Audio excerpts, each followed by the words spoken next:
Okay, so welcome everyone to this webinar, 5 expats tax tips for UK property owners. So I'm running this with my company Property Venture alongside Churchill Tax Advisors, and we've got Hazel and Dave here from Churchill Tax Advisors, and they'll introduce themselves in a minute.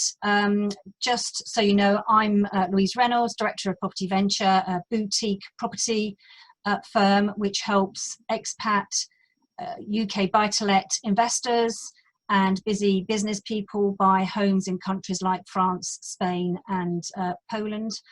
Mainly buy-to-let, but I do have deals and offers from time to time in commercial sector and light industrial. So that's Property Venture. If I hand over just to Hazel, so she can just introduce herself from Churchill Tax Advisors, she can give a bit of a background as to her role. Hello, I'm Hazel. I have 30 years experience of giving tax advice to high net worth individuals and lots of cross-border advice. So people either coming to the UK, leaving the UK, property investment, offshore trusts, a whole range of structuring for people who wish to invest in this country. I originally trained as a barrister and I'm still a lawyer rather than an accountant. Okay, so thanks very much, Hazel. And Dave, if you wouldn't mind just giving a bit of an intro to yourself as well, that'd be great. Thank you, Louise, and good afternoon, everybody. I have, similar to Hazel, over 30 years tax experience, but nearly 20 years of my experience was spent with HMRC Inland Revenue. I'm an ex-inspector of taxes, so my responsibility within the revenue as a senior inspector was to investigate high net worths, individuals, multinational companies and the like. I have then spent the last 14 years working with top 10 accountancy practices based in north of England and London. I've assisted clients facing investigations by HMRC for residence domicile, non-resident landlords, UK and overseas trusts, inheritance tax enquiries, property developers and the like, including taking appeals through the tax tribunals up to the Court of Appeal alongside QC counsel barristers as necessary. I've also provided expert witnesses in criminal tax evasion. So I use my experience and skills of knowledge both sides of the fence with the revenue to tackle and deal with problems that people may have with HMRC. Okay, that's great. Thanks very much, Hazel and Dave. And what we're going to do is we've got 5 broad topic areas that we're going to cover, which will result in the 5 tax tips for you expats. But I'm sure you'll have questions. If you could put them in the Q&A section, we'll allow time at the end to come back and ask as many questions as we can. But for the first part, we'll have a discussion and question and answer session with Hazel and Dave, which will cover quite a lot of ground, and then we'll turn to the questions that you might have so that you can put them to Hazel and Dave as well. So if we kick off, I mean, in my business, I have lots of conversations with expats, and there's always a perennial issue about setting things up in the right way tax-wise.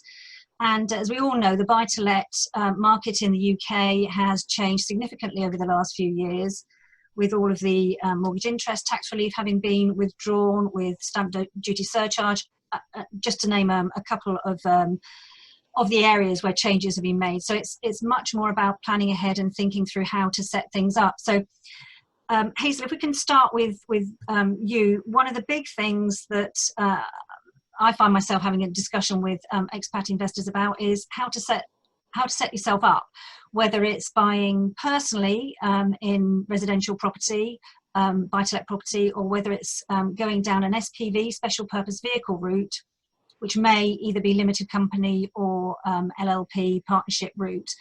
Could you give us some thoughts about rule of thumb? I know that everybody needs to have tailored advice given to them, but just some general rules and principles that you can share with us about the differences and the upsides and downsides of personal versus SPV investing.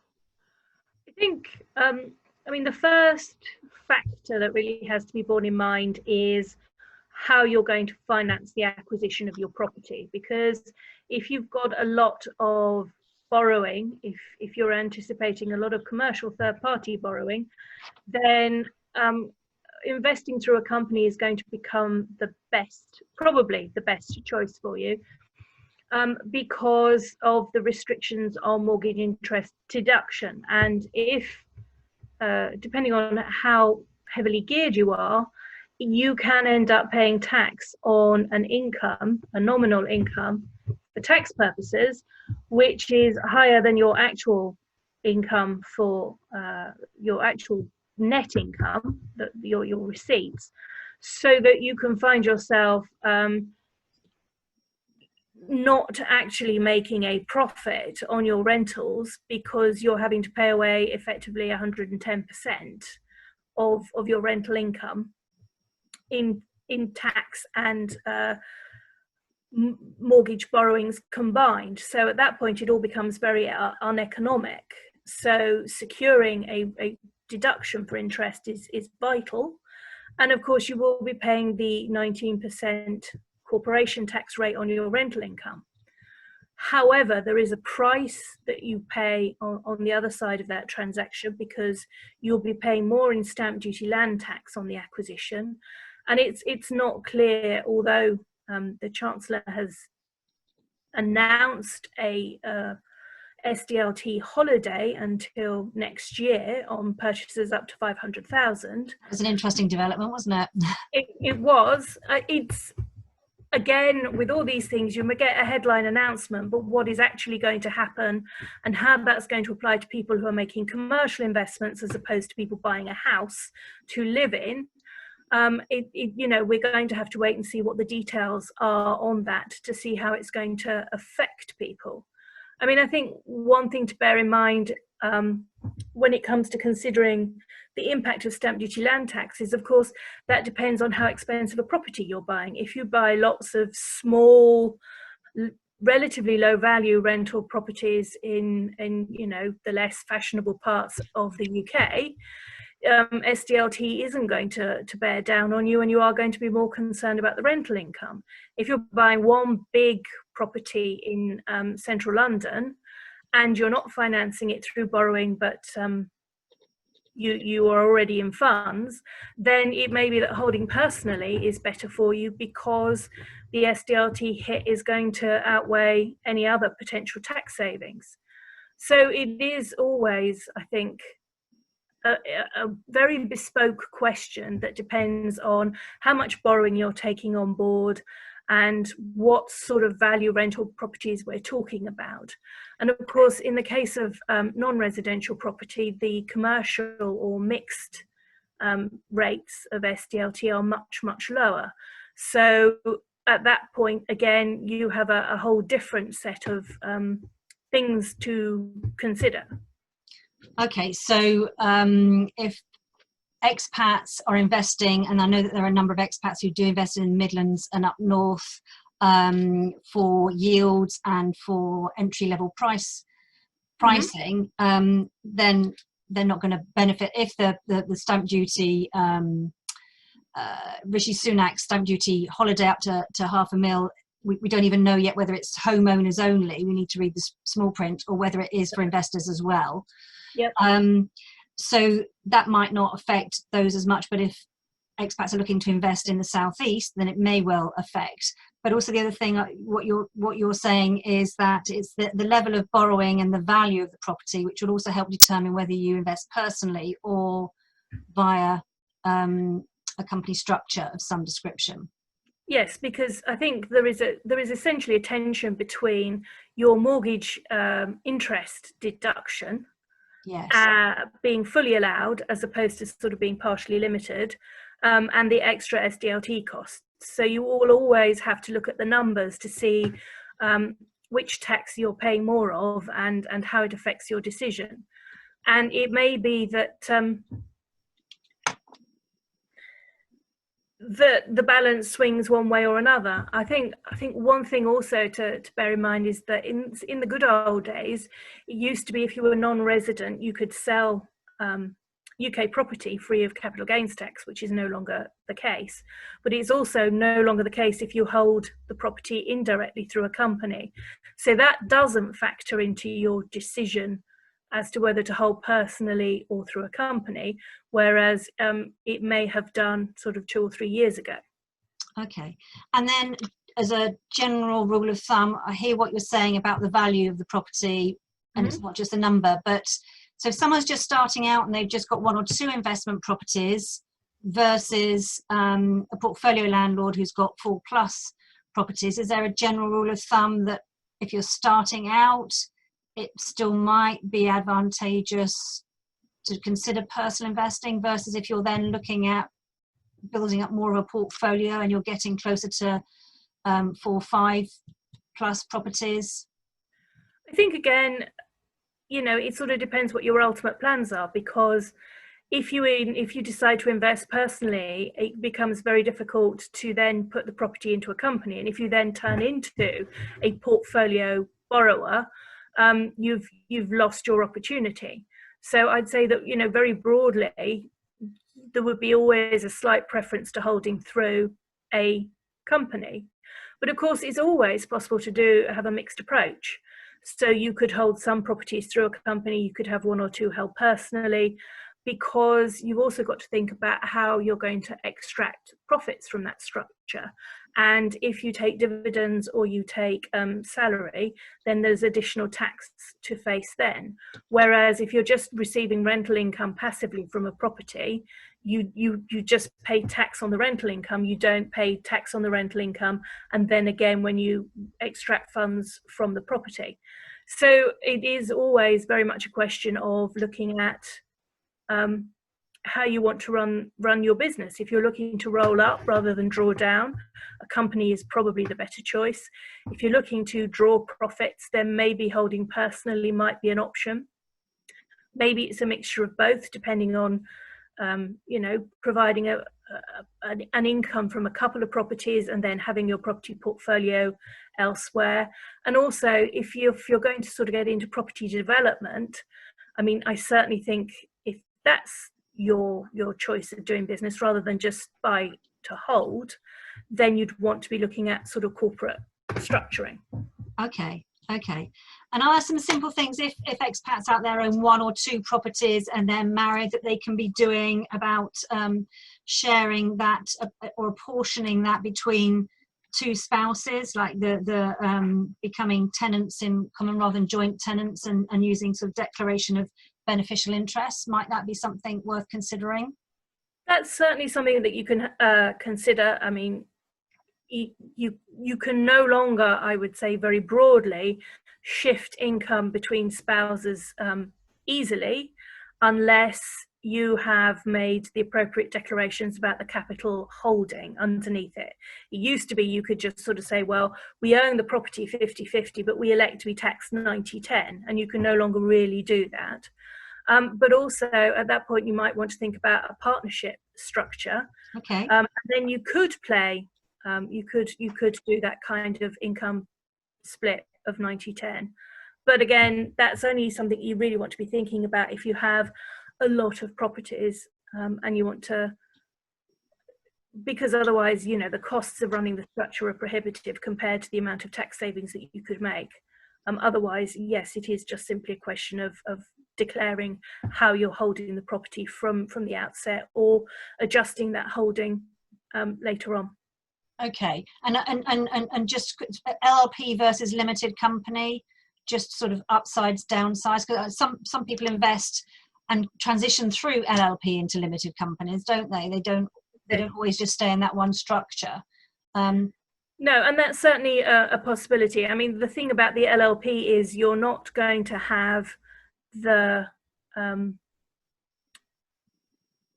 you'll still have your interest restrictions, but you won't have the additional SDLT, and you can then use it to build up your portfolio. And there are ways of then turning your LLP into, or sort of incorporating it in a way that's reasonably tax-free. You would get taxed, I mean, LLP is a look-through, so you get taxed on the whole of the rental income. You wouldn't have the opportunity, particularly to roll up tax-free. You're not obliged to take the funds out of the LLP, but you are taxed as if you have done so.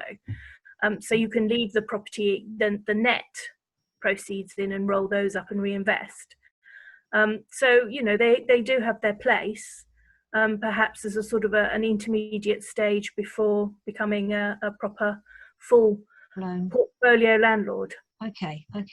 Dave, is there anything that you want to add to that before we go on to the next area? Anything on the limited company, SPV structure versus investing personally?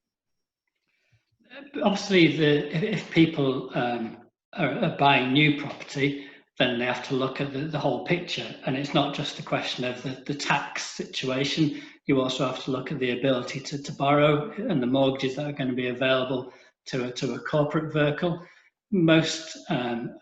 Certainly most brokers will now have a much bigger portfolio of lenders who are willing to lend to corporate bodies than they previously used to be. There's obviously been a number of mortgages that have been taken off the market during COVID, and no doubt if maybe landlords have taken, for instance, any mortgage holidays, that may affect their ability to borrow further. They'll look at that. It doesn't affect your credit rating, but it may well affect the ability to borrow new money if you're looking to invest again. So that's something to consider. The mortgage holidays are still available until October, but people need to seriously look at whether that is absolutely necessary, weighed up against the effect it could have on a potential lender who looks and asks those questions. Did you take a holiday or not? That could have a bearing on that. And that's obviously both for corporate and potentially for private borrowing with investments and properties. Yeah, we're living through very strange times at the minute, where normal rules seem to be up in the air. Just hearing lots of stories of valuations, you know, bridging loans, all sorts of things that a lot of lenders don't seem to be playing by the rule books or what you'd be normally expecting. So let's hope that settles down pretty soon. Now, moving on to the next area of issue that can concern some expats. This has arisen out of some conversations that I've had with Expat about coming back to the UK unexpectedly. When we've had lockdown, some people may have travelled back to the UK to either see family or for medical reasons, for healthcare, and then with the lockdown and the lack of flights, have got stuck in the UK unexpectedly and may well be staying longer than they anticipated, and so means that they'll be coming up against the limits which will affect their tax position. Dave, I don't know whether there are some thoughts that you could give about what expats ought to be doing or could do if they're stuck in that kind of position. Yes, and this is going to affect people potentially coming to the UK who need to come back to either check on property, for instance, and they're unable to travel from the country that they're currently residing in. Either there's been a flight or other restrictions in those particular countries. So it does go both ways. There may be a requirement and a commercial reason for wanting to come to the UK, but they can't. Equally, yes, there will be people who maybe came back to the UK just before the lockdown and now can't go back, or have had to stay longer than they expected before being able to go back to their normal country. It probably might be helpful not to assume that everybody understands UK tax and residence. If I very briefly just cover a bit of a headline check on taxation of expats.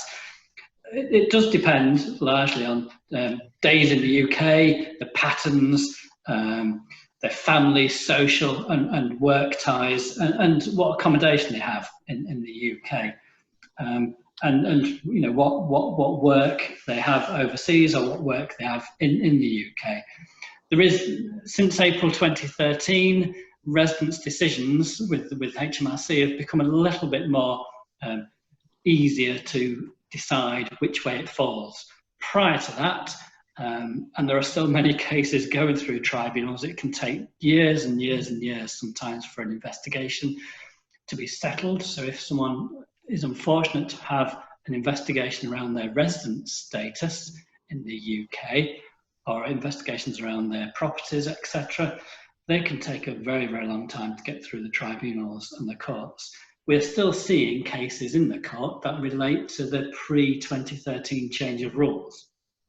And prior to that, it was a bit more, it was largely just an argument sometimes with the revenue. And there were these discussions around, had you really left the UK or not? What were your remaining ties?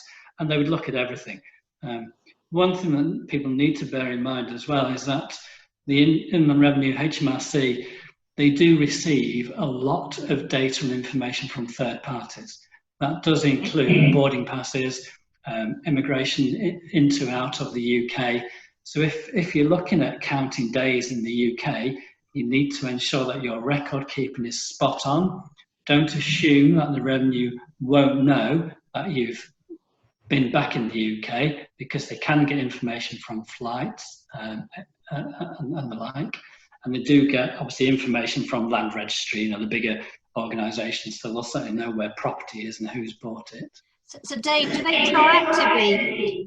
proactively get that information, or just if they're doing a specific investigation? So, for example, the airline data, presumably they would seek that out if they were investigating an individual. They wouldn't get that as a matter of course, would they?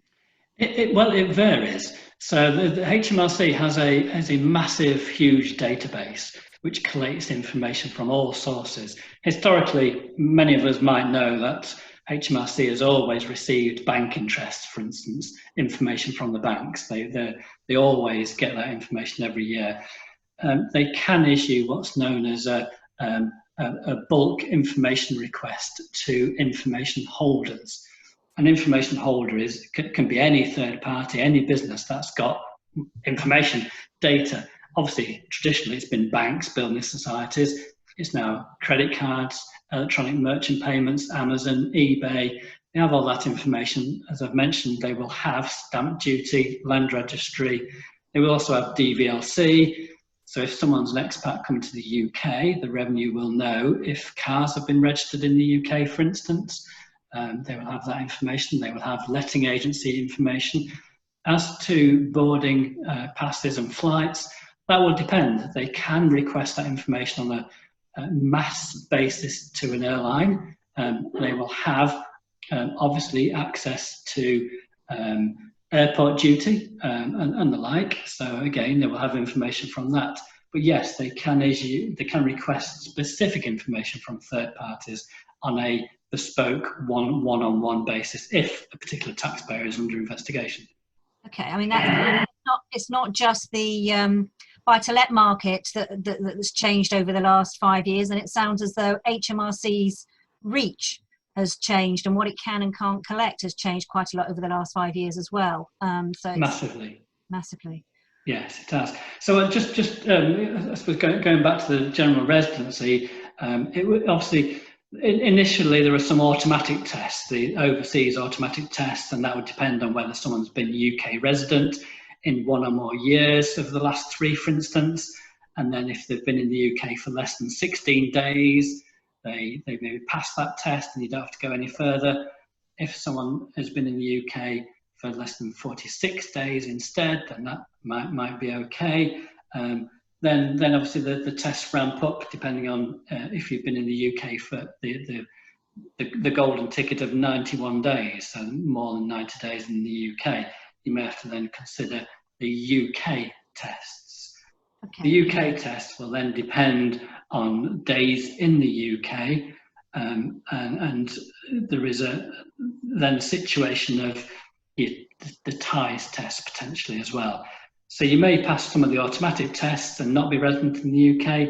If they fail, then you move on to the ties test. So the ties test is a link between, well, what ties you have in the UK. If you've been in the UK for between 16 and 45 days in any one particular tax year, you have to pass all 4 tests to be UK resident. Crikey. So it's, and that varies then between the number of... sounds like there's different levels and tranches of residency tests. But just going back to your original point, when I asked the question, because some people have come back for health reasons or healthcare or family, and you started out with saying that quite often people who have got valid commercial interest and have got to check on properties or whatever, if someone does find themselves up against whatever limit that they are in terms of number of days that they are allowed in the UK, if they're looking or checking out on checking their properties or their property interests here, is that a more reasonable grounds than coming back on personal reasons or family reasons? No, it doesn't largely make any difference. There are certain rules if you're an employee than self-employed, and you might be here because the employer has required you to be in the UK, but generally it still all comes down to the days test. So the recent change with COVID that has affected people, the government did announce that they've relaxed the rules to a degree. There has always been the situation where if there's been exceptional circumstances for being in the UK and there are grounds that the revenue would accept are exceptional, and they're usually around ill health, something unplanned, something that's beyond your control, where you end up in the UK longer than the normal days test for UK residency, that exceptional circumstance can be extended by 60 days. So up to 60 days can be ignored completely as days in the UK. What the government have recently said is that if the reason is because of COVID, then COVID can count as the exceptional circumstances. But it's not a free-for-all for everybody. It will still depend on individual circumstances. So people do need to keep records of why they were in the UK. Is that because they were ill and they had to quarantine? They had to, or were they in hospital, for instance? Or was it because they couldn't get the flights back or the country wouldn't allow them to come back in? Again, you need to keep records of when that happened and when it was relaxed. So if that time has now expired and you can go back to that other country but you choose not to, then obviously those 60 days will stop when the country allowed you to go back. So when the circumstances change, the clock will then stop. That 60 days hasn't been extended yet. I mean, lockdown has been longer than 60 days, but whether the government will extend it to 90 days, people are hoping that they will. We'll just have to watch that space, Louise. All right, that's very useful. Thanks, Dave. And we'll come back to that in a bit about long-term planning to come back to the UK as well, rather than having to come back unexpectedly. Hazel, we were talking earlier on about investing personally or via an SPV, limited company, or LLP. And we've been mainly talking about buy-to-let.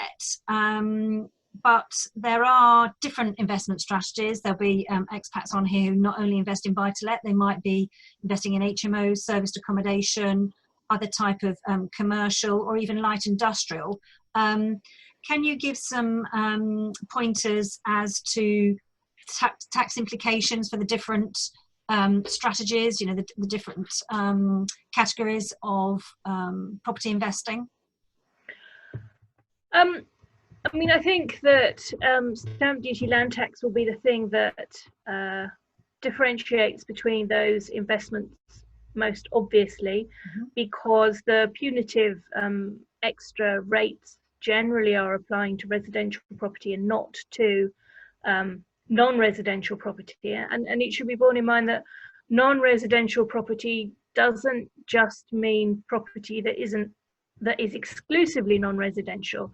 So if you have something that's mixed use, that would be treated as non-residential, and it's the difference between a sort of a 5% rate and the 15% rate, which can be, you know, a substantial difference.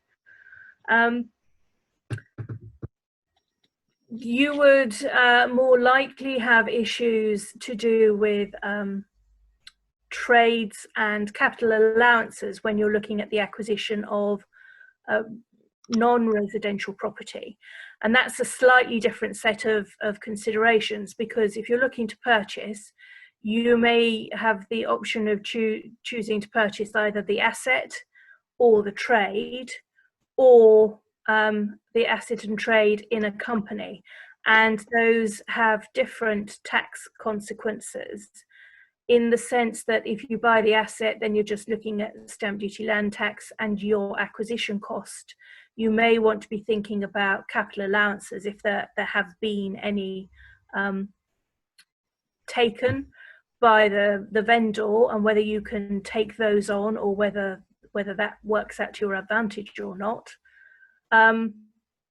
If you're buying the trade and the asset, then you have to look at the history of the trade. So are there carried forward losses? Are there all sorts of nasty things lurking under the bonnet to do with how the vendor's been running the trade, to make sure that you're not on the hook for his past tax liabilities? And that also holds true for buying in a company. So in a company, you would not be paying stamp duty, land tax, because you're buying the company, not the asset. But then you have to start looking at the due diligence in relation to the company to make sure that there aren't horrors waiting for you under the bonnet, because you know, they could have unpaid stamp duty, land tax bills. There may be VAT implications, depending on where you're buying from and what you're buying from. There may be, if it's a company that's got a trade running it, there may be employment tax implications, where you find yourself on the hook for payroll taxes that haven't been paid by people properly. So if you're looking to buy, there's always a tension in that space between buying the company and getting the stamp duty, land tax saving, and the possibility that you're inheriting all sorts of other tax problems that you may not know about. And you can deal with that by having warranties and indemnities, but they're only as good as the charge you take on the vendor's assets and whether they're good for it. So that's it's a sort of a different sort of question that you're asking, because residential property is rarely a trade and rarely has that kind of exposure. But once you're moving into commercial and industrial buildings, then all of those aspects become much more to the fore. But if you're just buying the building, the commercial building or the light industrial building, with a view to letting out, rather than buying an ongoing concern that's already in there. Yes, but you know, that's one of the options that you may be presented with, but that's not always the option that you're presented with. You may have a sitting tenant. You may have, you know, you may be making a broader investment. You're not just deciding to invest in the industrial building, but you've got an opportunity to buy the trade that's in there, and that's sometimes something worth having a look at, because you're buying a property, it's got a tenant in it, it's got a business that's running in it. That may be a really good investment opportunity, you may feel, but that does have slightly different tax considerations. Yeah, I was just thinking that some, like commercial versus residential, that there are different tax rates in terms of SDLT, but also in terms of capital gains tax on exiting as well. That was more what I was thinking about, rather than an ongoing concern. Yes, and you know, if you're dealing with property that's held in a company, when you come to make a sale of an onward sale of that property, assuming you want to do that, there may be tax savings that are available to you if you're selling the company as opposed to the asset. Okay. But you know, again, the person who's buying that property from you faces the same dilemma you had when you were buying the property in the company, as to whether it was a good idea or not, depending on the other exposures. Okay. So that's a complex setup. Let's move back, Dave, to expats planning if they want to come back. You know, there'll be some expats having such a great time where they are, they won't want to come back, but there are some who ultimately do want to come back. We've covered off the point about people coming back unexpectedly, due to COVID, but if an expat's been away for 5-10 years, they're looking at setting themselves up best for coming back to the UK, and they've probably got some property investments back here. What are the kinds of things that they ought to be thinking about or have top of mind that they to set themselves up best tax-wise coming back? I think it's pretty much very similar to some of the areas that Hazel's already looked at. They certainly need to take advice on what structure that that property is in the UK initially. One would assume that if those properties have been let out as investment properties, then they will be within the non-resident landlord regime already. So certainly they need to look at what impacts and clear that up before coming back into the UK. If for any reason the tax compliance has gone astray before coming back into the UK, they need to ensure that's all compliant before coming into the UK, or at least sorting it out very quickly after arriving into the UK. You wouldn't want somebody deciding to set up and become resident in the UK only to then face HMRC problems quite soon into that and having a black mark with the revenue. If there are any arrears or if any disclosures have not been made as non-residents, then they need to regularise those affairs before coming into the UK. As for any other aspects around that, they obviously need to look at their property portfolio as well and how long they plan to be in the UK. If they're going to retain overseas property, that's non-UK property as well, what are they going to do with that property? Are they going to let that out? Do they have an existing portfolio? Will they have offshore income that's going to continue when in the UK?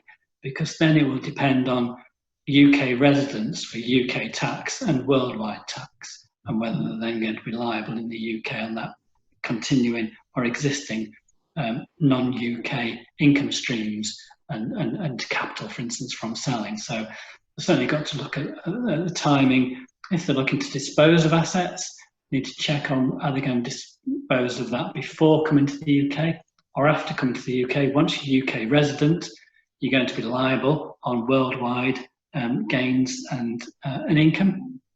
So certainly you have to look at timing. But sometimes you don't have those options. You can't always, you might want or need to come to the UK and you can't dispose of those assets soon enough before coming to the UK.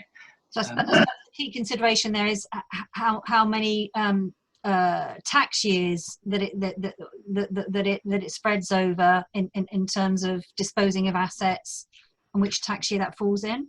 Yes, and also the past history. Have they ever been in the UK previously? So if you've been in the UK, a UK tax resident in the past, what has that been length of? What's the gap been since the last time you were UK resident? And had you maybe disposed of a property when you were UK resident then as well, that was overseas? There are a number of different complicating factors around that. Hazel may have something extra to add with regard to the timing of that with selling assets overseas if you're a UK tax resident. Hazel? Yes, certainly. So, a lot depends on there are differences between people who have been UK nationals before or are UK nationals and returning to the UK even after a long stint abroad, and people who have never been in the UK before and are essentially foreign nationals, and their connection is to overseas territories much more strongly to the UK. Because for all people, it's absolutely ideal to speak to your tax advisor before you come to the UK, so that we can structure your arrival to take advantage of both residence and domicile before you come, before the 5th of April of your arrival. You can do tax planning halfway through the year if you sort of come and speak to us after you've technically arrived, and we can split the year for tax purposes sometimes, but it's a lot easier if you speak to us before the 5th of April.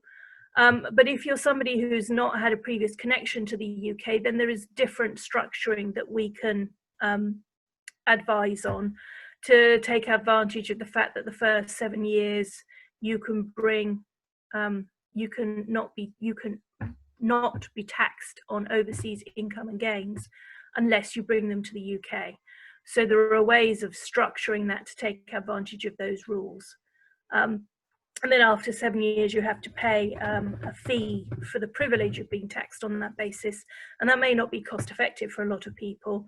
You know, you have to be in the very high net worth individual for it to make sense, but it certainly is possible. And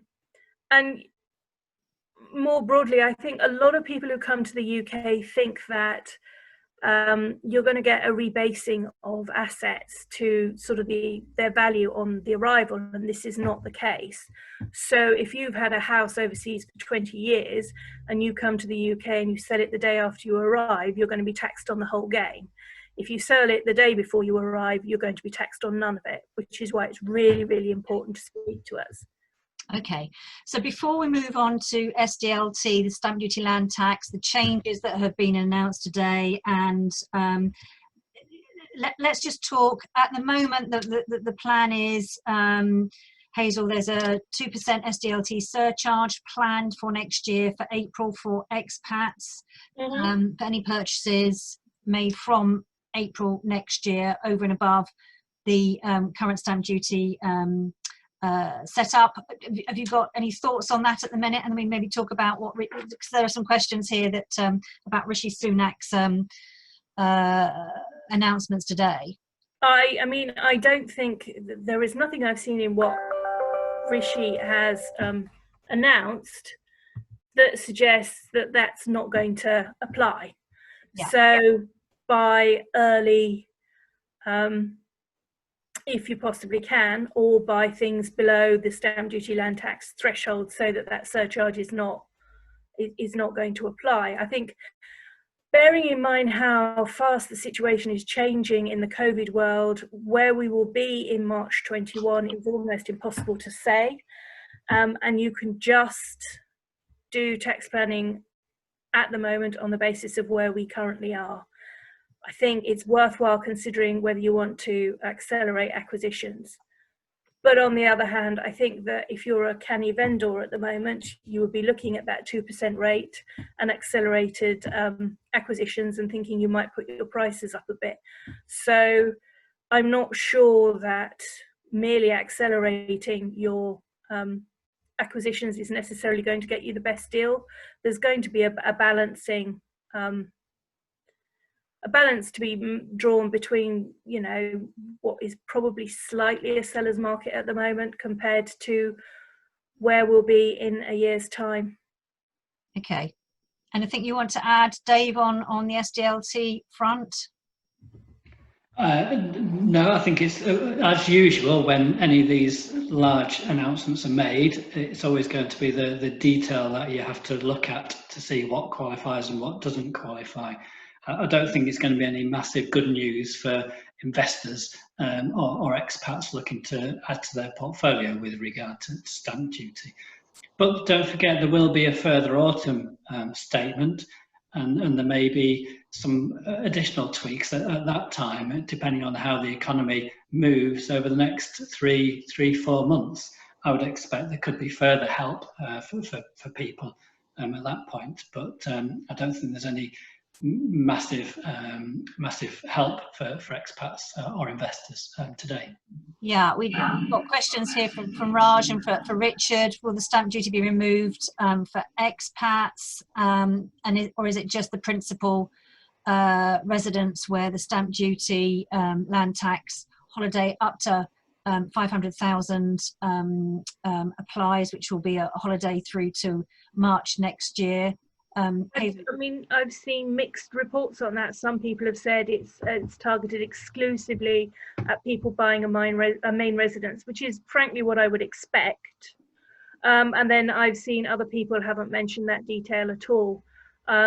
So until we see the legislation, the draft legislation brought forward, we aren't going to know. And the thing about draft legislation is it has to make its way through Parliament and gets debated, and there may be changes made as part of that process.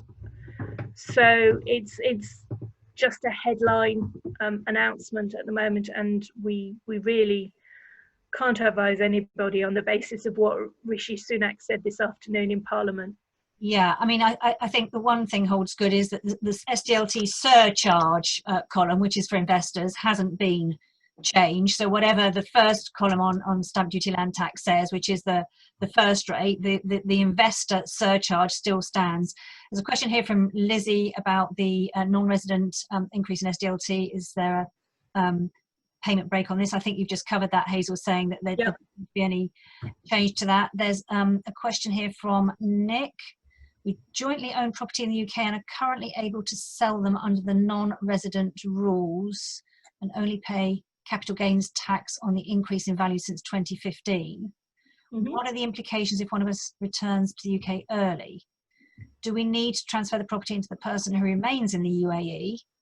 Presumably we'd lose the personal allowance of the person giving up their share of the property. Would we incur any unexpected costs? I mean, I think that's certainly a strategy worth pursuing and having a look at. There are some anti-avoidance provisions which may apply, but I think, you know, broadly a transfer between the two of you would be a good idea. I mean, what you could actually do is sell the property between the two of you. You'd have, it depends what the stamp duty land tax would be, but then the person who purchased the property could then sell the whole of the property, and there may be possibilities around that. So you could then get the advantage of the allowance as well as being able to dispose of it before you came back. Okay, we've got a few more questions here. I don't know whether that's helpful. Nick, there's a question here from Nassim. If someone wishes to invest in an existing UK limited company, could they become and remain a shareholder while staying abroad? And if so, what are the implications for them in this country? What will be the tax implications? Yes, that's possible.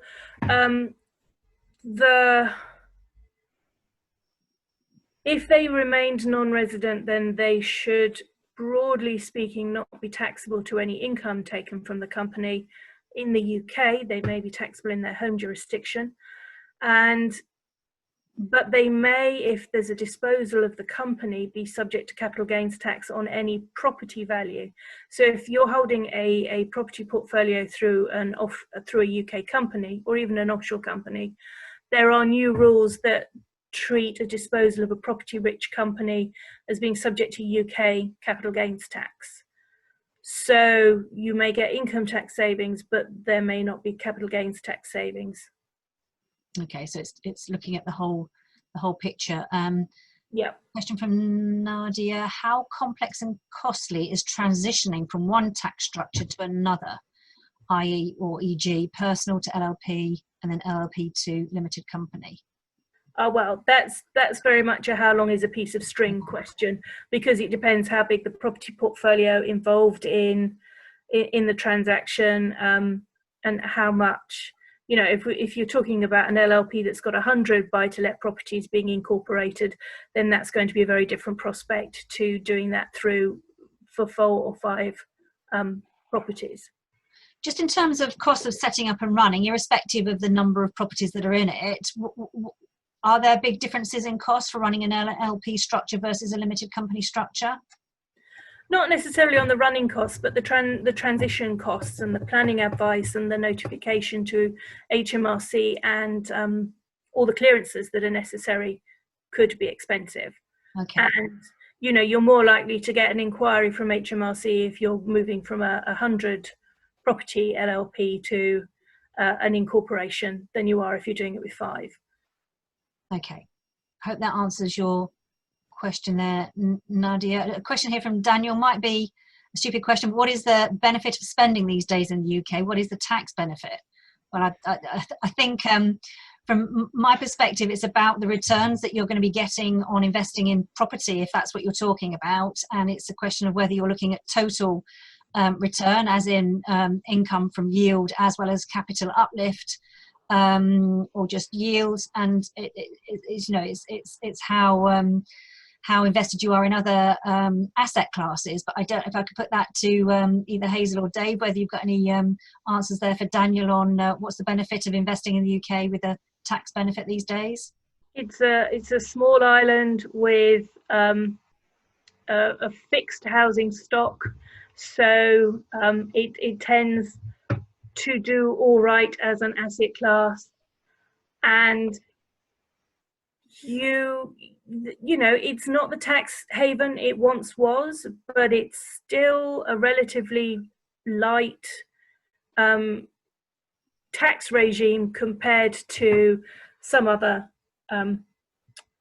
countries. You know, we are sort of, I would say, broadly in line with other countries on how we tax investment into the UK, but possibly at slightly lower rates. Yes, I mean, there's no tax benefit necessarily of just coming. If Daniel's asking about what's the benefit of spending time in the UK tax wise, there's generally going to be no benefit tax wise of coming to the UK other than being liable to UK taxes, which may be less than where you are. Questions here. One from AC, planning to keep current Dubai apartment and rent out before returning to the UK permanently. Rental income or service mortgage and apartment service charges, so no income received once back. Will this cause issues with HMRC or only once rental income starts to be received in the UK? Well, I think the answer to that depends on whether you are a UK domiciled or a non-UK domiciled individual, but I would say that for tax purposes, if you're being taxed on what we call the arising basis, then you can't assume that you don't have any rental income that's going to be taxed in the UK, because we've spoken about the mortgage interest restrictions, so you may not be able to claim your finance costs against the rental income. And if you're taxed on the arising basis, then it doesn't matter whether you receive it in the UK or it arises overseas, you would have an exposure. Whether there is an actual exposure depends on the terms of the double tax treaty between the UK and the country concerned, and there may not be one, depending on, I don't know about Dubai. So I think you've got a potential exposure that you have to think about, and whether you've got an actual exposure is another question. Okay. So the answer is possibly, and possibly even probably. I'm not sure how easy this one is to answer, because it's about Irish domiciled ETFs. Are UAE non-residents liable for UK tax on dividends paid by Irish domiciled ETFs, exchange traded funds, I think that is. Yeah. Is that answerable? Sorry, what was the question? So are UAE non-residents liable for UK tax on dividends paid by Irish domiciled ETFs? I would expect not, because an Irish domiciled ETF shouldn't be paying UK tax. Okay. No, I mean, and you're only going to be liable to UK tax if you're UK tax resident. So if you're UAE tax resident, you will be taxed in the UAE as required by UAE rules. If the Irish ETF has a withholding tax responsibility, then withholding tax may be deducted by Ireland, but you'd be able to claim that relief back potentially under the DT rules between Ireland and the UAE. But they're non-UK tax rules based in either Ireland or UAE as relevant.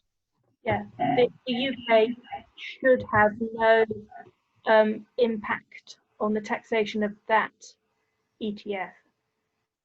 Okay, I'm conscious it's 4 o'clock. I've just got another couple of questions here that I will ask. I don't think I've asked one yet from Andrew. He's saying, if an offshore company owns a share in an SPV, then the SPV sells the property and closes down, any dividends or profit would be free of tax? He's asking the question, would any profit be free of tax because it's a company-to-company transfer? No. I mean, the answer to that is yes, on the company-to-company transfer point, possibly, depending on a range of factors. But because if the SPV is holding property, you've made an indirect disposal of a property-rich company, and there are UK tax implications for that. Okay, I've got a couple of questions here from Sophia. Let me just ask one of them.